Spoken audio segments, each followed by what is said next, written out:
Hello, everybody. Welcome back to Lincoln Journal-Star's Life in the Red podcast. Luke, Mullin, and Amie just here with you. Of course, want to talk about basketball, baseball, softball, all the great sports going on right now. A lot of good stuff to talk to, but something's happening today.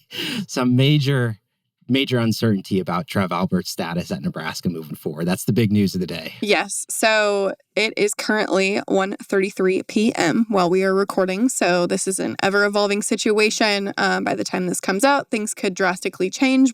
Just wanted to put that disclaimer out there. Timestamp. Before we start talking about this. But yeah, as of right now, news broke this morning that Trev Alberts is poised to be heading to Texas A&M to fill their athletic director position.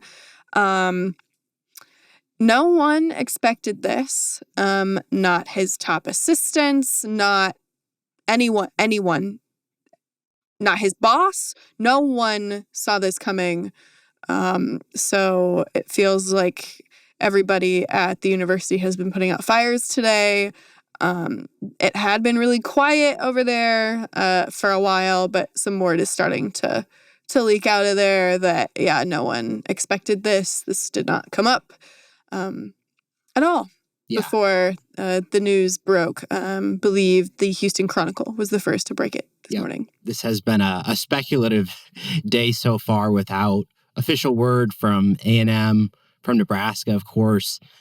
So lots of different national reports. You've been, of course, hustling our own Chris Dunker, all our coverage online, of course, at journalstar.com. And it's really interesting. I want to kind of dive into the context maybe about why this might be going on. Of course, the effects, if this does come to happen. And it's worth mentioning, Trev Alberts, he just received an extension a couple months ago. This was in November. And a huge pay raise.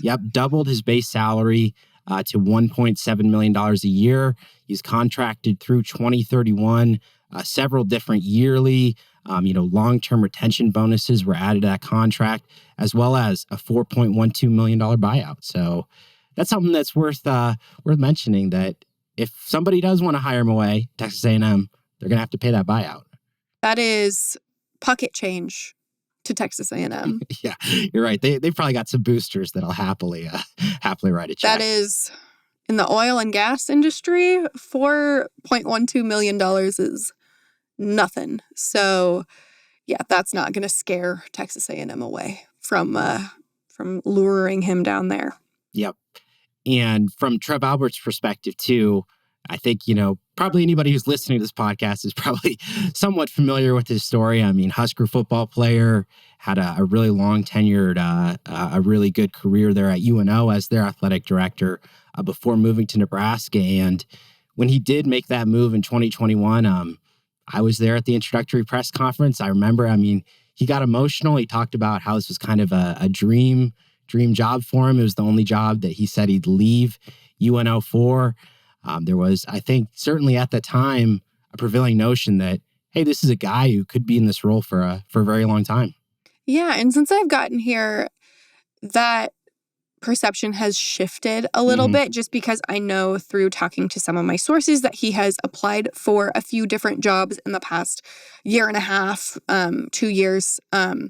Since I've been here, most notably, he interviewed for the Big Ten commissioner job, and he also did interviews for the college football playoff executive director position. The university and the athletic department knew about the CFP one, but didn't know about this one, which interesting to me. So it hasn't been a secret within the athletic department that he has been looking for other opportunities, but they're opportunities that are obviously steps up. That CFP director job, I believe that would be a price tag of like $3 million annually. So again, that's a huge step up. That's something totally different. A commissioner job, obviously a step up. But to take what appears to be on paper, salary excluded, of course, a lateral job is a little interesting. Yeah, as opposed to probably two of the top jobs in collegiate athletic administration anywhere. And we're talking about like, why is this move happening? Why would it make sense for Texas A&M to go after Trev Alberts? Well, of course, Texas A&M currently without an athletic director. Their former AD, Ross Bjork, he made $1.5 million in that role, left for a $2 million contract there at Ohio State. And the guy who hired him at Ohio State, none other than former Nebraska president Ted Carter. So a little bit of an interesting coincidence there. And, you have to figure that obviously Trev Alberts has, he's very pretty well thought of, nationally as one of those top ADs that can maybe, fit into another athletic department, another university that has a high budget, a lot of expectations, very successful programs there at Texas A&M. But the situation that this would leave Nebraska in terms of its administrative leadership is very interesting because, as I mentioned, Ted Carter, he's now at Ohio State. That move has been in the works for a long time. He announced in August that he was leaving for that position. Since then, Chris Kabaruk, he's served in that position in an interim basis. And as well as UNL's Chancellor, Rodney Bennett, he's been in that position since June, so still less than a year in that role. And also, in June, the Nebraska Regents made a decision to move much of its athletic oversight and planning purposes from the chancellor's office to the president's office. So again, that position has been in flux a little bit. That's, of course, Trev Alberts' boss. That's hugely relevant to the athletic department situation. So this would be a big, big issue for Nebraska to have all those positions kind of in flux at once.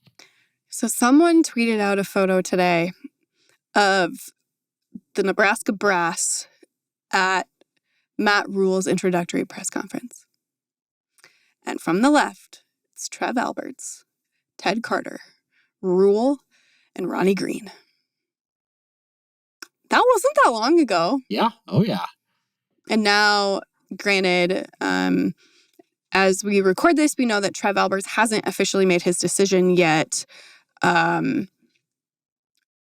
But if he does go,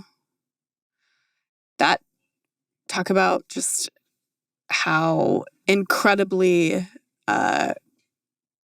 quickly things have changed around here. Yeah.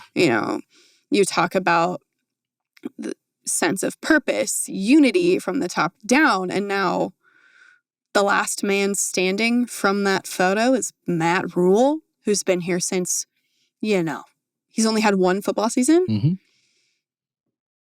Wild. Well, this is hugely relevant for the football program. Yes. Because consider what Matt Rule said, when he was considering these job opportunities. He said his wife told him, go work for the Admiral, Ted Carter, trust Trev. Like, these are things that Matt Rule has said verbatim, like, were his motivation to come to Nebraska. And obviously his reasons besides that, he's been in his role. But athletic directors and football head coaches are very much so joined together where, your AD, that football coach, that's your marquee hire. They're joined at the hip for years and years. And if Trev Alberts leaves, that changes the whole equation for Matt Rule. Oh, yeah, absolutely. And he has talked about how much he respects both of those two people, even with Ted being gone. Mm-hmm.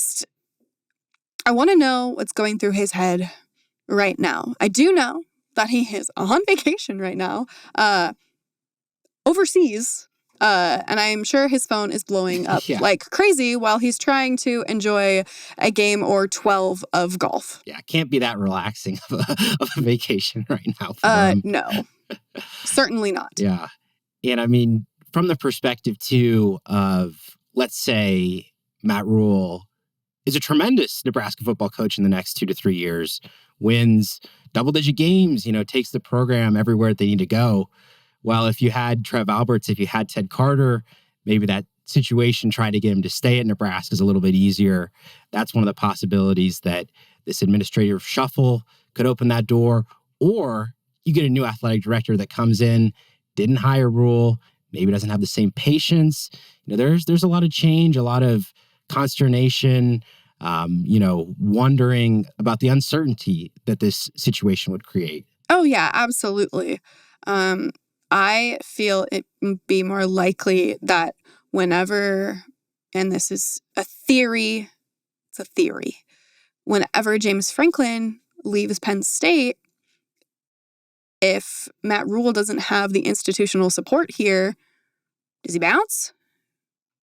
It's possible. Could be a dream job. You never know. So you wonder, there are so many things that you wonder about when your brass is in total flux. Yeah.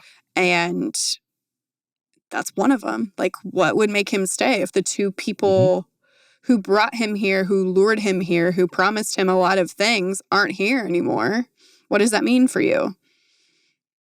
I don't know. Better hope he likes whoever would be in those positions. But so if Trev were to leave, it would be unfathomably stupid if Matt Rule did not have a huge, I'm not going to say, but like massive input on who the next athletic director would be.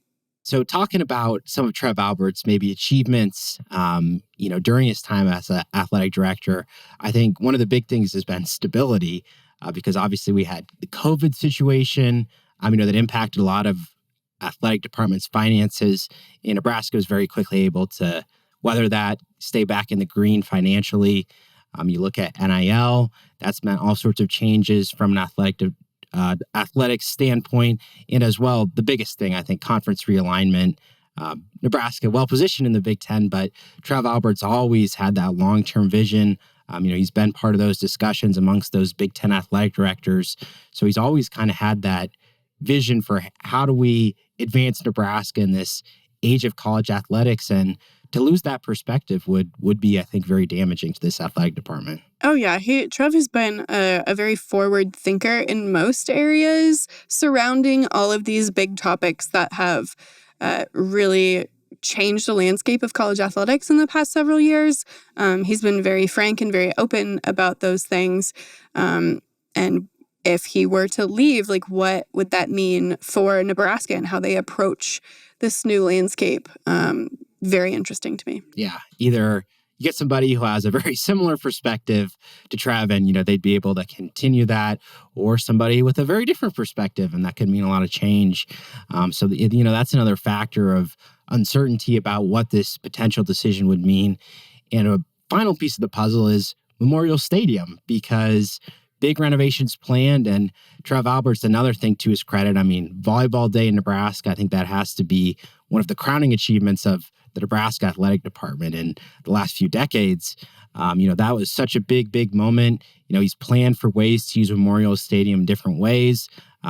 These renovations, these were part of, again, that long-term vision for Memorial Stadium. And, well, there's uncertainty because this stuff, yes, it may continue, but again, the athletic director is a big factor in getting those projects approved and all the different funding in place as well.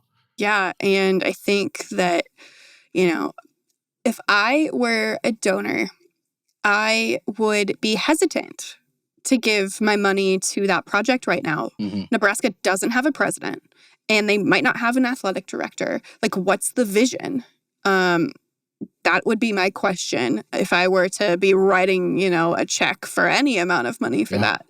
And I think that if Trev stays, he will have to answer to that. Mm-hmm. And also, potentially light a fire under the Board of Regents to figure out this president situation, because it has gone on for a very long time. Yep, certainly. Some of the factors that have gone into this uncertainty about Trev Alberts' status at Nebraska, they've been taking root over several weeks and months. So again, as we record, this is Wednesday afternoon. The situation is ongoing. So this is just our thoughts as they were. And it's very well by the time you're listening to this that the situation's changed entirely again. Yeah, that is breaking news. Don't we love it? Yep, absolutely. So make sure to stay tuned online. We'll have all those updates for you, as always, at journalstar.com. But hey, we might want to talk about some actual sports today. There's been some good basketball going on. A really great week for the women's basketball team. Phenomenal run at the Big Ten tournament. Got all the way to the final. A classic overtime loss there to Iowa. But first, talking about how they got there, it was a scare in that opening round game, and it was a bad first half of basketball that they played. Yeah, that doesn't surprise me. They have not had a whole lot of success in their opening game at the Big Ten tournament for whatever reason. They managed to get through it. Definitely not the prettiest game of basketball that's ever been played. Yep. But they muscled through it in a battle for the real Big Ten Freshman of the Year between Purdue. Sorry, I had to get that joke in. Yeah. We had to. Yeah, we were all talking about Natalie Potts last week, and hey, she showed up throughout this Big Ten tournament. Yes, she did. Of course, as she has done all season. And of course, Nebraska, they woke up, I think, in that second half, had a great fourth quarter in that win against Purdue, and then some big performances on the way to the final. Alexis Markowski and Jazz Shelley both really, really strong in that win over Michigan State. And then the semifinal win over Maryland. Lots of players, worth shouting out for impressive performances, but Jazz Shelley season high 30 points in that one. And these were close games, but Nebraska, they were not always as tense as some of the moments Nebraska's had. Like, it was very clear they were playing at a very high level on that march to the championship game. Oh, yeah, absolutely. Like, I was juggling boys state basketball and that, so I didn't get to watch every minute of every game, but I felt that, this is some of the best basketball that they've played all season. Agreed. Right? Mm-hmm. Like, in that win over Iowa earlier this season, like, they had to come back from a double-digit deficit. Like, at times they looked pretty bad in that game, which Caitlin Clark and company can definitely do to you. But I thought, even in that championship game, like, even though they lost, that was the best game they've played all season. Absolutely. I mean, Iowa, they're ranked as the number 3 team in the country. I don't think anybody's going to have any issues with saying, hey, they're a Final Four national championship favorite. And Nebraska went toe-to-toe with them for 45 minutes, and they were the better team for a large portion of that game, too. Yeah, Caitlin Clark said it herself that first half in that championship game was the worst half of her career. She was held to 4 points. Yeah, 4. Incredible defense in that first half. And it was by committee, too. Yeah. It was a bunch of different people who were tasked with guarding her at specific times. So what a credit to Nebraska's defense. Yeah, and talk about that depth, too. I mean, Kendall Coley, she came in, had some big minutes. Annika Stewart in that game against Iowa. I mean, all the different role players on the team, I think, really stepped up in that game as well. And you looked at how it kind of transpired. It was just tightly contested the whole way.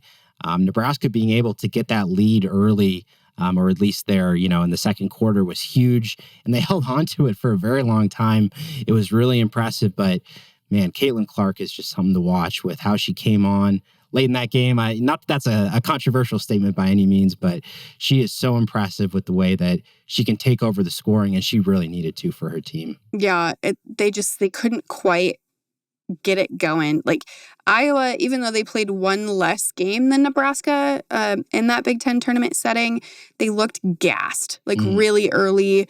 Caitlin had a huge bruise running down her thigh. Obviously, Big Ten basketball is very physical, no doubt about that. But they didn't look like the Iowa that we have all come to know and appreciate over the last several years. And they flipped a switch, and there was really nothing Nebraska could do about it. Caitlin Clark was being Caitlin Clark, some step back threes and all of those things, and then a driving layup to tie it to force overtime. And with the arena the way that it was, it felt like Carver Hawkeye North in there. Yeah. It was wild. And I felt that, yes, Nebraska had played a great game, but momentum is entirely on Iowa's side. And it was. Yeah, they needed to get it done in regulation. Iowa sent it to overtime. They won that game, but just seeing the teams trade those buckets there at the end of the fourth quarter had all the atmosphere, the intensity, of course, of an NCAA tournament game. And as you wrote, it does reflect very, very well on Nebraska's chances for the NCAA tournament, the way that they performed in these Big Tens. And in particular, the latest ESPN bracketology has Nebraska, the number 8 seed, set to play Kansas in South Carolina's region. Gosh, that would be a difficult NCAA tournament run there.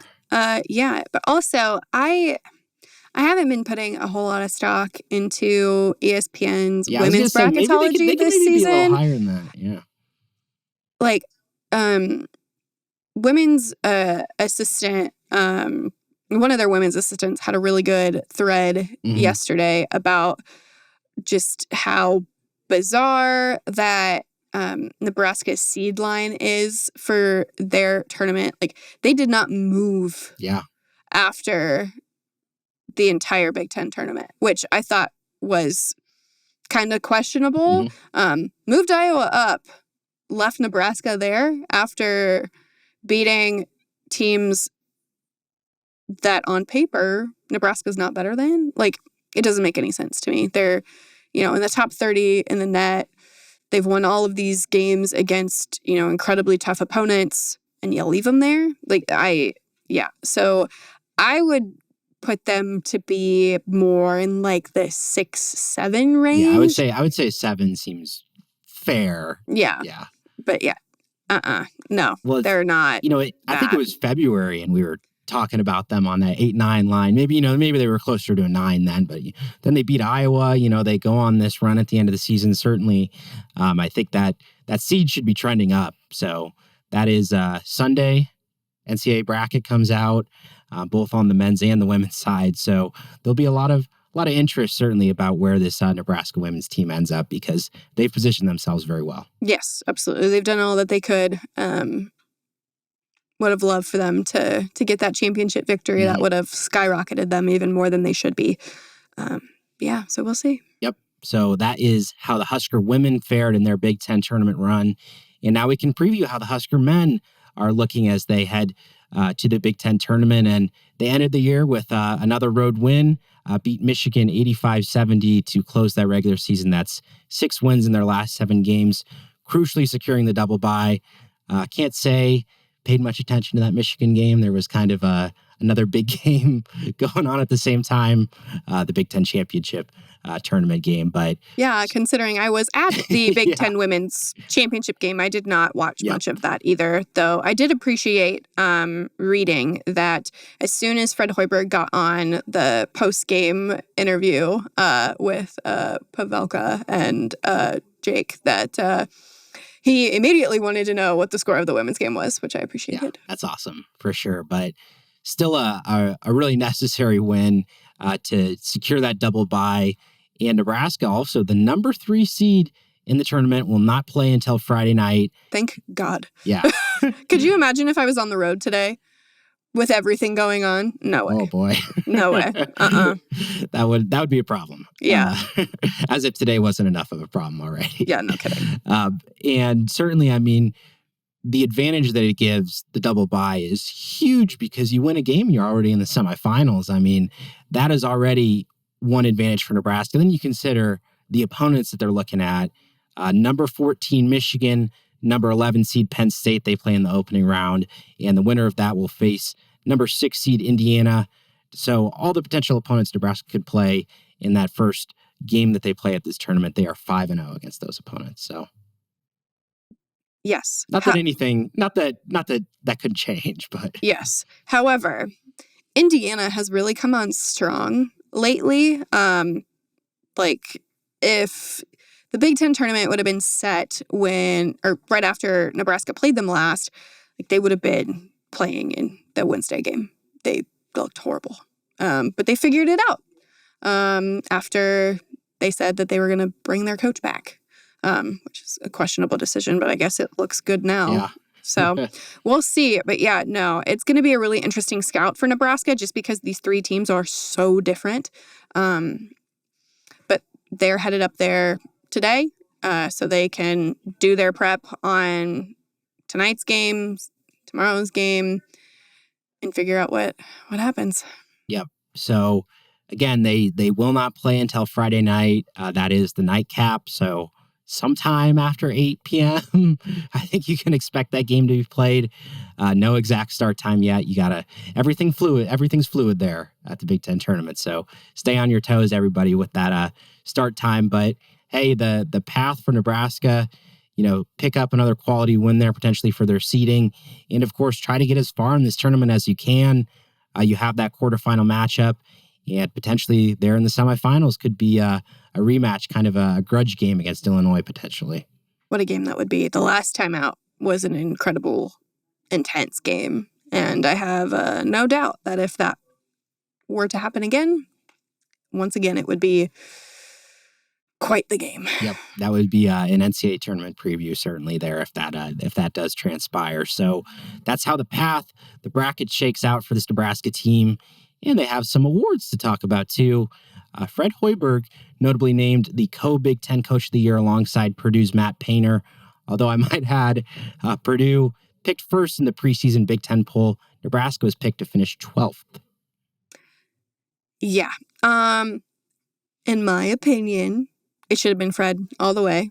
Not that I disrespect what Purdue has done. It is really hard to live up to expectations. But yeah, I thought there might be some politicking going on in the Big Ten office with that one. But happy for Fred. He absolutely deserves it.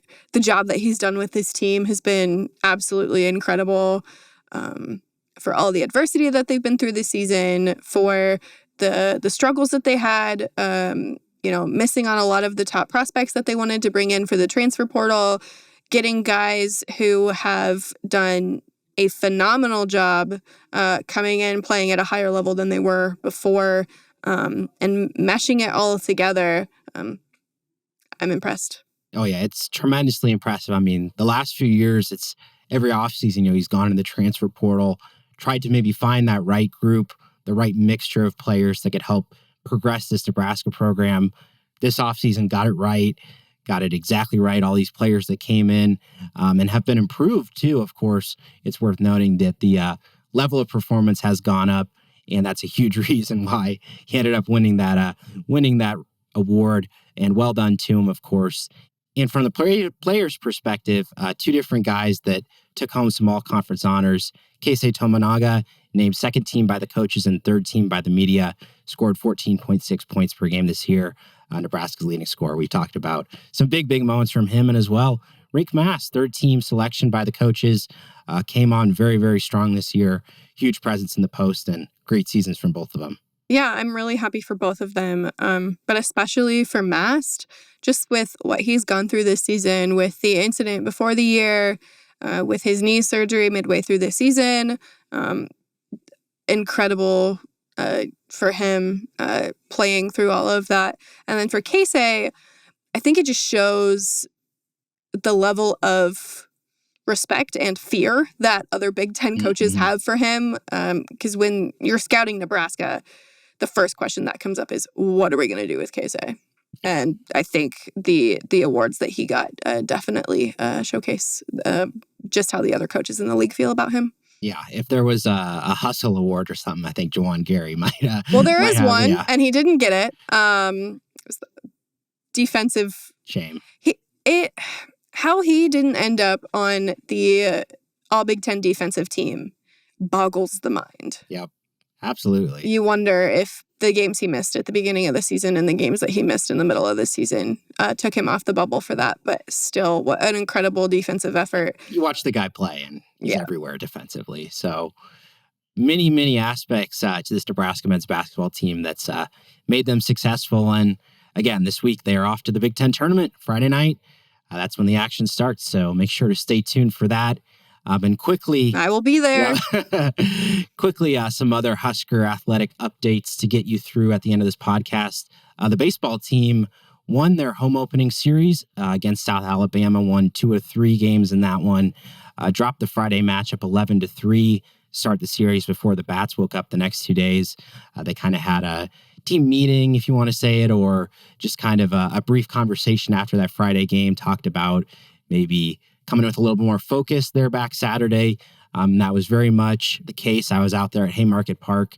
Really nice to see that venue again full for another season of Husker baseball. And it was dominant 13-2 win that time out. Brett Sears, he was phenomenal there on the mound. Went 8 innings, struck out many. Could have gone the whole way if it wasn't even 10-11 run gap there. And then Nebraska the next day, it was a 12-7 Sunday win. The bats again showing up in that one. There's been several players in the middle of that lineup, Rhett Stokes among them, who had a really phenomenal week, who really showed up. And then another win in a Tuesday midweek game. They took down Wichita State 8-6.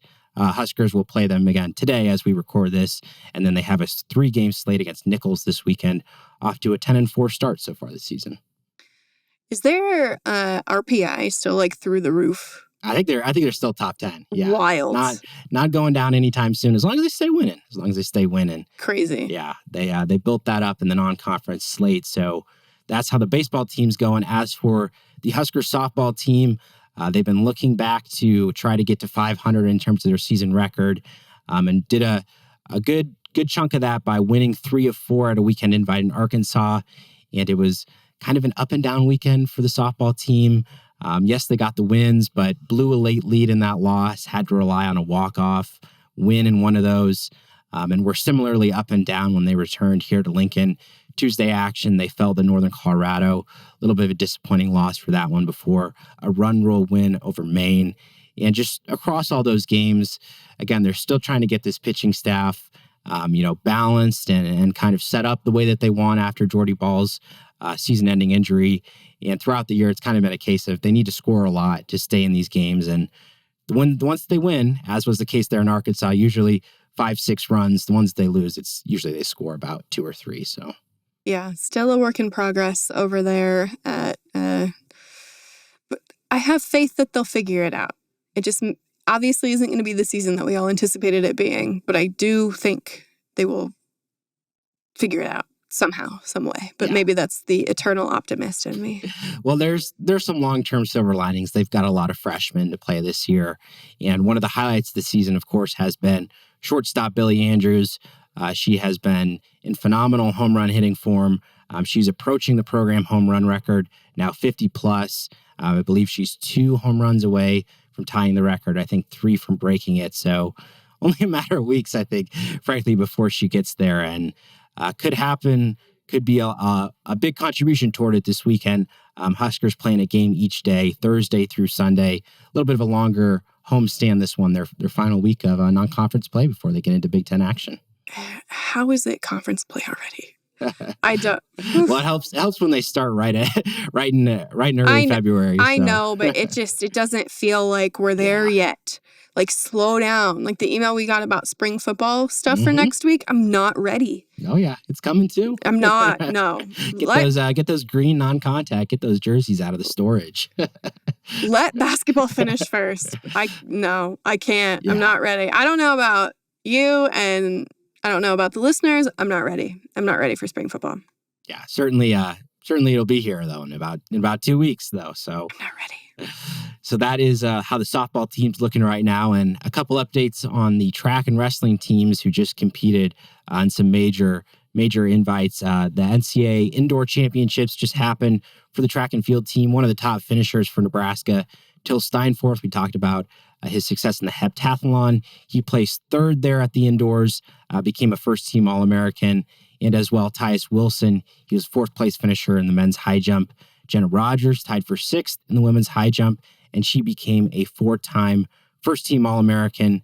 Many other All-American finishers on the men and women's track teams, who, by the way, Nebraska tied for 12th on the men's side at the indoors. The women placed 25th, so a very good showing there from the track and field team. Yeah, I can't wait to see what they continue to do. A little bit of a break here. A couple weeks, yeah. It's quick for them. It's quick before they get outdoors. But what they can accomplish in the outdoor season, a lot of top finishers last year in outdoor that come back, and then to see if any of these fine folks can, just keep it rolling through the outdoor season. Yep, continue progressing. A lot of talent there.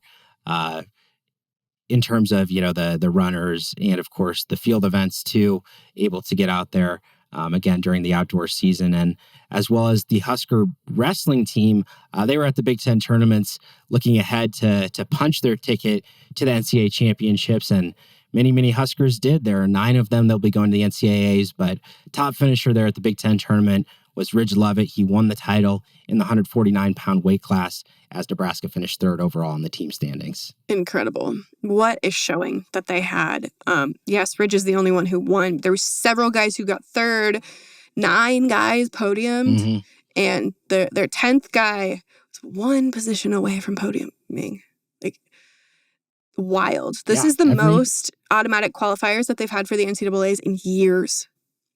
And one of them, Nash. Incredible. Try telling that to somebody at the end of November. Oh, hey, Nash. And by the way, Nash Hotmaker, he's going to wrestle. He's going to go to the NCAAs. Like, be like, what? Yeah, he's going to qualify for the NCAAs. He's going to podium at Big Tens. What? After not wrestling for 4 years.